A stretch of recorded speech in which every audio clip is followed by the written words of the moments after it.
देश के सबसे अमीर घरानों की बात करें तो हमारे दिमाग में सबसे पहले टाटा, बिरला, अडानी, अंबानी जैसे अमीर घरानों के नाम उभर कर आते हैं।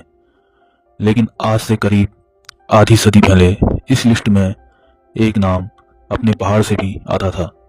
उत्तराखंड के सुदूर सीमांत क्षेत्र में एक व्यक्ति ऐसा भी हुआ जिसका बचपन तो मुफलिसी में गुजरा था, लेकिन जवानी पैसों से ऐसे गुलजार हुई थी कि उसका नाम ही मालदार कहा जाने लगा था। उसने इतना धन अर्जित किया कि दर्जनों गांव खरीद लिए, तो कभी शहर के शहर खरीद डाला, तो कभी रजवाड़ों की पूरी रियासत खरीद दी। वो जब व्यापारी हुआ तो ऐसा हुआ, पूरी दुनिया को अपने व्यापार से जीतने वाले ब्रितानियों ने भी उसकी प्रतिभा को सलाम किया। जब वो लकड़ी के व्यापार में उतरा तो टिम्बर किंग ऑफ इंडिया कहलाया, और जब उसने चाय के बागान लगाए तो चीन के चाय पर एकाधिकार को उसने ध्वस्त करते हुए पूरे यूरोप को अपनी चाय की खुशबू से महका दिया। वह दानवीर भी हुआ तो ऐसा हुआ, कई स्कूल व कॉलेज खुलवाकर हजारों बच्चों को स्कॉलरशिप बांटी। पहाड़ का ये अरबपति, जिसका व्यापार कभी जम्मू कश्मीर से लाहौर तक और कभी पठानकोट से लेकर वजीराबाद तक फैला था, और अपूर्व संपत्ति के निशान पिथौरागढ़, टनकपुर, हल्द्वानी, नैनीताल, मेघालय, असम और काठमांडू तक थे, उसका नाम था दान सिंह बिष्ट, और दुनिया उसे दान सिंह मालदार के नाम से जानती थी। ये कहानी शुरू होती है 20वीं सदी की शुरुआत में। नेपाल के वैतरणी में रायसी नाम के व्यक्ति हुआ करते थे। उनका घी का छोटा मोटा कारोबार था, जिससे परिवार की मूलभूत जरूरतें भी बड़ी मुश्किल से पूरी होती थी। मुफलिसी में दिन कट रहे थे कि तभी प्रथम विश्व युद्ध शुरू हुआ। ये युद्ध जहां करोड़ों लोगों के लिए मुसीबत बनकर आया, वहीं कुछ लोगों के लिए अपार अवसर के रास्ते भी खोल दिए थे। राय सिंह भी उन्हीं चुनिंदा लोगों में से एक थे जिनके लिए ये विश्व युद्ध अवसर बनकर आया था। दरअसल विश्व युद्ध में ब्रिटिश इंडियन आर्मी में घी की मांग बढ़ने लगी थी। ऐसे में राय सिंह को किसी ने सलाह दी कि वह आर्मी को घी सप्लाई करना शुरू करें। राय सिंह को भी यह सुझाव पसंद आया और उन्होंने पिथौरागढ़ के वड्डा में घी का एक डिपो शुरू कर आर्मी को घी बेचना शुरू किया। उसके बेटे देव सिंह ने भी इस काम में उनका साथ दिया, और देखते ही देखते उनका कारोबार बढ़ने लगा। घी की सप्लाई से अच्छी आमदनी होने लगी तो देव सिंह ने ठेकेदारी में भी काम करना शुरू कर दिया। बताते हैं कि देव सिंह संबंध बनाने में माहिर थे। उन्होंने जल्द ही एक ऐसे ठेकेदार के रूप में खुद को स्थापित कर लिया जिनका नाम पूरे क्षेत्र में चर्चित होने लगा था। गरीबी के दिन अब बीतने लगे थे और राय सिंह का परिवार अब संपन्न होने लगा था।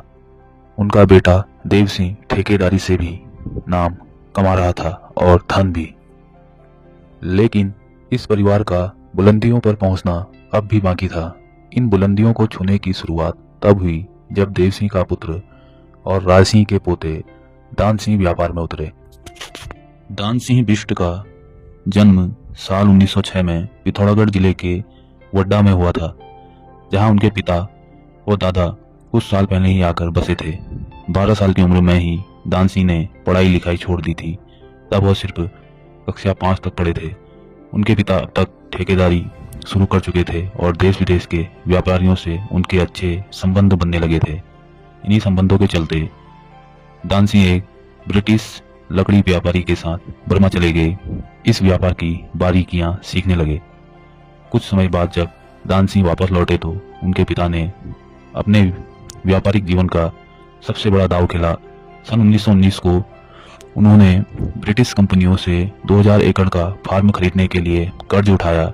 इसके साथ ही दान सिंह बेरीनाग एस्टेट खरीद लिया और पूरे कुमाऊं में तब तक उनकी तूती बोलने लगी थी। तब उन्होंने बड़ी रकम देकर अंग्रेजों से 22 गांवों की हकदारी ले ली। दान सिंह और उनके पिता ने बेरीनाग व चौकुड़ी में चाय के बागान भी खरीदे। इन बागानों में चाय तो चीनी मूल की उगाई जाती थी, लेकिन उनका स्वाद चाय जैसा नहीं होता था। उन्होंने उस मसाले को खोज निकाला जिसकी बदौलत चीनी लोग भी चाय का ज़्यादा बिका करती थी। उसके बाद उन्होंने कुमाऊं में ऐसी चाय उगाई, बेरीना की चाय चीन व यूरोप में छा गई। भारत सरकार के टी बोर्ड के दस्तावेजों में आज भी इसका जिक्र देखा जा सकता है। उसके बाद दान सिंह लकड़ी के कारोबार में भी उतरना चाह रहे थे कि इसी बीच अंग्रेज शासन ने कुमाऊं के जंगलों के कटान का एक टेंडर जारी किया। ये तब देश की सबसे बड़ी नीलामियों में से एक की जा रही थी। अंग्रेज नहीं चाह रहे थे कि यह टेंडर किसी भारतीय के हाथ लगे, इसलिए उन्होंने नीलामी की बोली इतनी ऊंची रखी कि बड़े बड़े व्यापारियों ने अपने हाथ पीछे कर लिए थे। लेकिन दान सिंह व उसके पिता ने 5 करोड़ की बोली लगाकर यह टेंडर अपने नाम कर लिया और सबको हैरत में डाल दिया। यह टेंडर मिलने के बाद दान सिंह का परिवार अपूर्व संपत्ति का हकदार हो गया। उनका लकड़ी का व्यापार दिनों दिन बढ़ता चला गया। दान सिंह ने सुदूर पहाड़ी इलाकों से पेड़ के तनों को रेलवे स्टेशन तक पहुंचाने के लिए वही तरीका अपनाया जो कभी फ्रेडरिक विल्सन ने अपनाया था। जिस तरह विल्सन ने हर्सिल के जंगलों से पेड़ काटकर उन्हें नदी के सहारे ऋषिकेश पहुंचाया था, ठीक उसी प्रकार दान सिंह ने भी पेड़ों को काटकर काठगोदाम पहुंचाने के लिए नदी का सहारा लिया।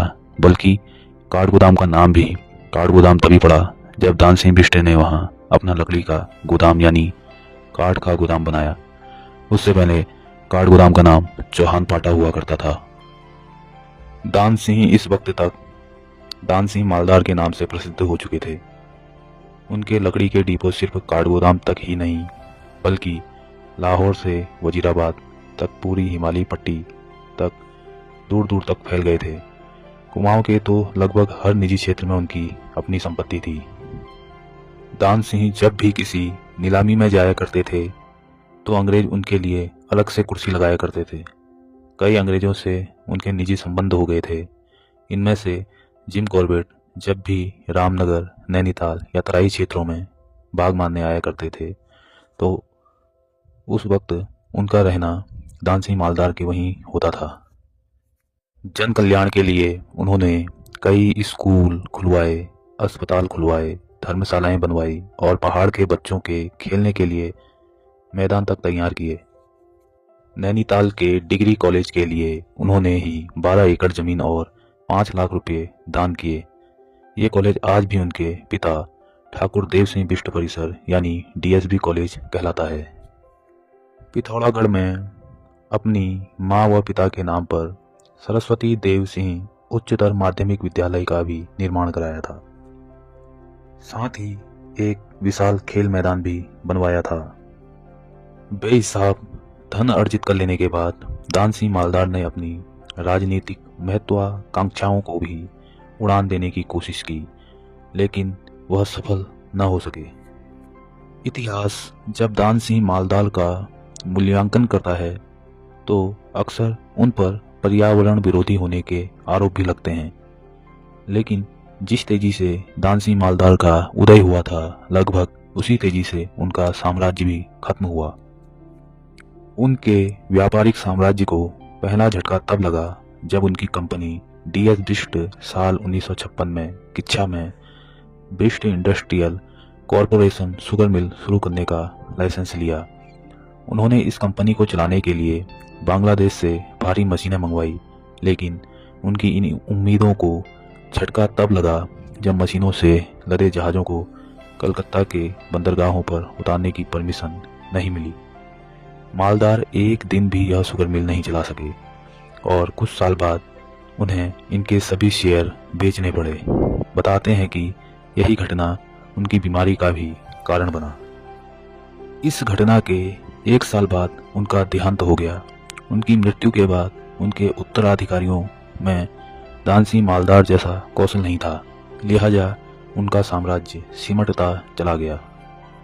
उनकी संपत्ति के बंटवारे को लेकर भी न्यायालय में वाद विवाद हुए और इस तरह एक साधारण से घी बेचने वाले के बेटे का खड़ा किया विशाल साम्राज्य एक बार फिर से मिट्टी में मिल गया।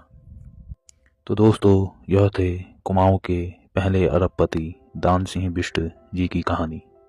उम्मीद करता हूँ आपको इनका जीवन परिचय अच्छा लगा होगा। अगर अच्छा लगा तो इस चैनल को लाइक, शेयर, सब्सक्राइब और अपने दोस्तों के साथ ज़रूर शेयर कीजिए।